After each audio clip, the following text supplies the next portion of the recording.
Hello, I'm Lisa Oliver from the UK, and I'm delighted to be sitting here in a hotel in London with Gill Fielding.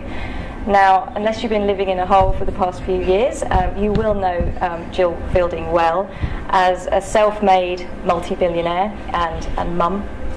And I'm delighted that Gill has today agreed to sit down with me to answer a few questions that I've got for the viewers of this interview.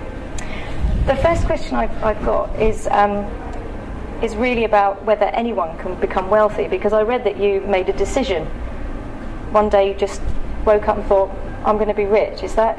Well, I'm not sure it was such a conscious thing as that, actually, because I was born into an incredibly poor environment with certainly no money and no support, no education. I left school at 16, so I didn't actually have anything, but I did have this love of money, and I liked playing with coins and hiding them in my shoe, and if I got a note, I'd put it in a book and hide it, and I did have this sort of love of money, so it sort of was a natural progression then to go on and be wealthy. And I saved up money in the book, and then when there was enough I transferred it into a building society, and then when there was enough I transferred it as a deposit on a flat, and so I had this thing going on, and actually it was only about 15 years ago that it dawned on me that not everybody did the same thing, and I think that's where the conscious decision came in, because I decided then that first of all, I was already a millionaire by then, but secondly, I would then consciously replicate it and show other people how to replicate it.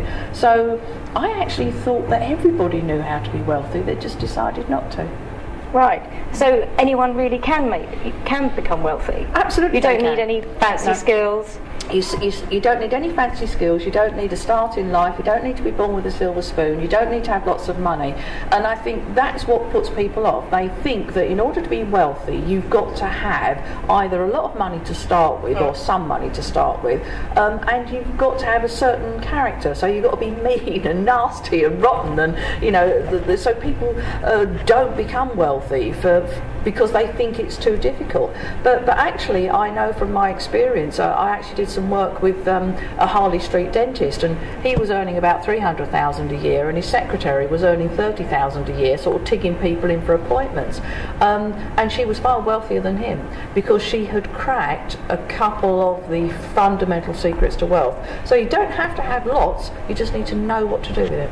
Okay, so that leads me on to a question.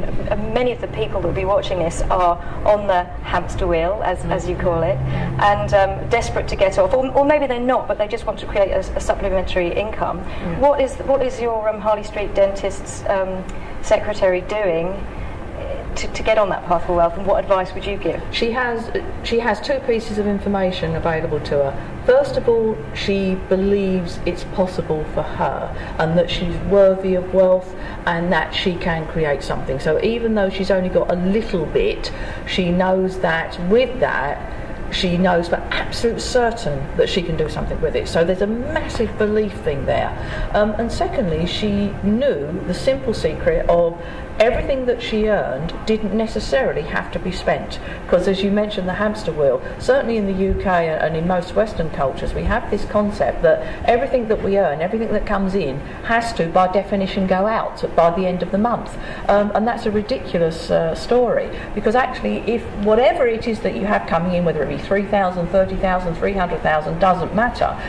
If you understand that it doesn't all have to go out, you can leave some behind, then that's the first major step to wealth. And then of course you've got to believe for certain that little bit you've got left behind will be enough to create wealth for you, and it will, because £1.85 a day invested over a working life turns into just over £1 million, and that's a bigger pension pot than most people have in this country. So £1.85 a day, that's all you need. So is that your cappuccino factor? It is, yeah. Okay, yeah. So that is just literally saving what you would normally spend on your cup of coffee every morning, putting it away, leaving it, or investing it in the right place, and then over time. The thing is that we have evidence, certainly again in the UK, that money grows at about 10% per year. So if you look at like the stock market since records began 1780 something, the stock exchange has grown itself in its entirety by just over to 10.1% per year. So is true then that if you could invest your money in the stock exchange as a whole, that it will grow by 10.1% per year on average over the long term. It won't do it this year, it didn't do it last year, it might do it next year, but over the long term it grows by 10.1%. So you've got to look at the cappuccino factor in looking over a 40-year working life.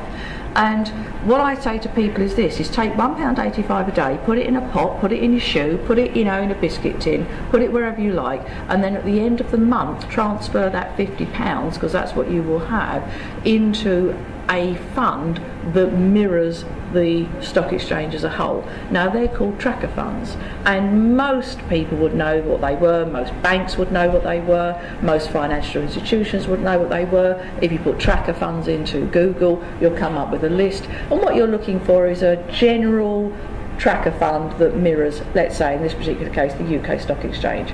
And we know that if it's tracking the UK Stock Exchange, it will grow by just over 10% a year, and over 42 years turns into £1 million. Okay. And that's all you just need to do. Don't touch it. Don't touch it, no, Yeah. just leave it. Because people make the mistake of thinking, oh my gosh, the share prices are going down, we better take it all out. And that's the worst possible thing you could do. Because actually it's a persistence thing, which again is one of the secrets of wealth, is actually keeping going with it and not losing heart. And that's where the belief thing comes back in again. So having belief that ultimately it will come good. And that particular exercise turns into £1.25 million by the time you're 60. So, as I say, a better pension fund than most people have. Yeah, so just start today, but keep the belief going. And if you can start for your children, that's the other thing, because we all used to get, but the family allowance or £1.85 a day works just as well for your children. But of course, because you start when your baby's 0 or 1 or 5 or 7, you've got a much longer run at it, so it creates even more money. So the sooner you can get started, the better. Well, I've got a few of your products, Gill, so I've been following your advice, and I do have stakeholder pensions for both my children now, and I do feel good that they're there. I've got something that they will get, not until they're 65 or whenever, but they will have it. Absolutely. Moving on to the kids thing, because a lot of my viewers are mums and wanting to create the best life for their children. You don't necessarily want to hand gifts, and you want to teach them about the value of money and and wealth.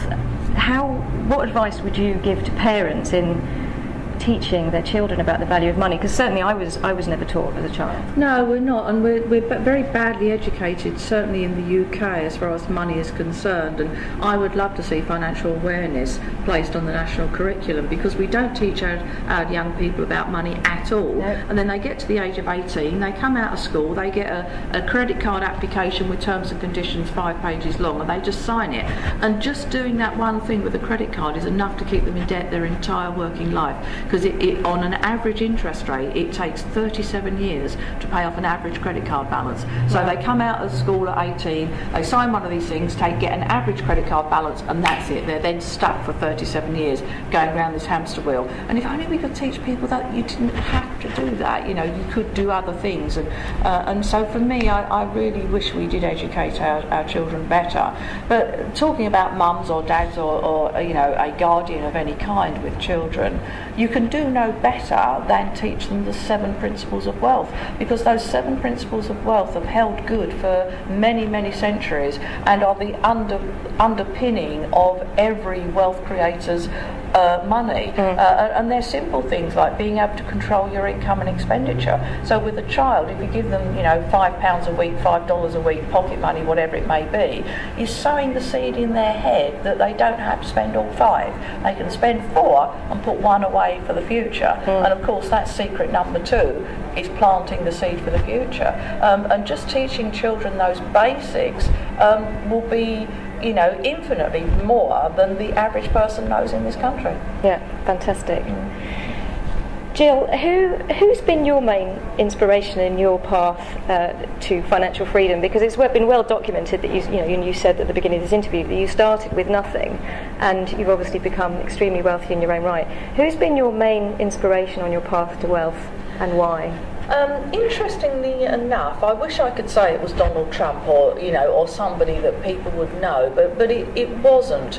And for me, I am a passionate and firm believer, and I know for absolute certainty that the two things everybody needs to be wealthy are the knowledge and the belief that it's possible.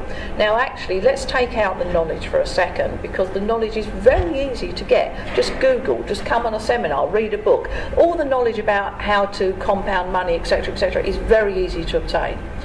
What most people don't have is this belief. So for me, the two people that inspired me, motivated me, made all the difference to me were two relatives both long since dead, that were around when I was a child.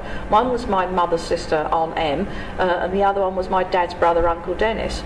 And the reason they inspired me is because they made me believe anything was possible. They were both honest working class people, they weren't married, they earned very little. But I can remember my Uncle Dennis, when in about 1965, something like that, I was about 6-7 years old, my Uncle Dennis gave me a £5 note.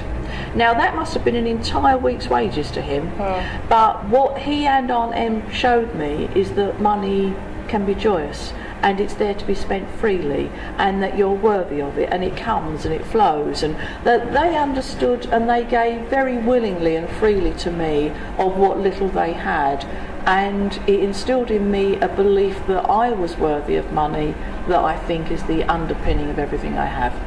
Great people. Yeah, money's not a bad thing. You can freely talk about it and enjoy it, and sort of live the dream of feeling rich before you're actually making it. Absolutely. I think, I certainly have an abundant personality, and that's true at every level. And I know I talk to some people, and I'll be talking to people, and let's just say I've got 30,000 in the bank today, and I'll be talking to people, and they say, oh, I'm so poor, I haven't got any money, I don't know how I'm going to make ends meet, etc., etc. And I start talking to them. It turns out, they've got 80,000 in their bank, and I've only got 30,000 in my bank, but I feel wealthy with it because I know it's enough. And I think that's a fundamental understanding for people. Being wealthy is not having mega billions, it's about having enough. I've got enough money to go on holiday, to buy cars, to feed the kids, to feed the cats, pay the gas bill, etc., etc., and that's enough. And that's what I think most people want. They want enough to live the life that they want to live. And it's not about having millions, billions, squillions, dillions at all. It's about knowing that you've got enough to live your life of choice. And that's what I'm about. I'm a freedom fighter, really. That I want people to, live the life of their dreams. And in order to do that, they've got to have money to pay the gas bill. And that's my motivation, really. Yeah, great. Well, that brings me to the interview to a close, and thank you so much for taking the time out of your busy schedule to sit down with me today. You're welcome, Lisa. Thank you. That's Lisa Oliver signing out.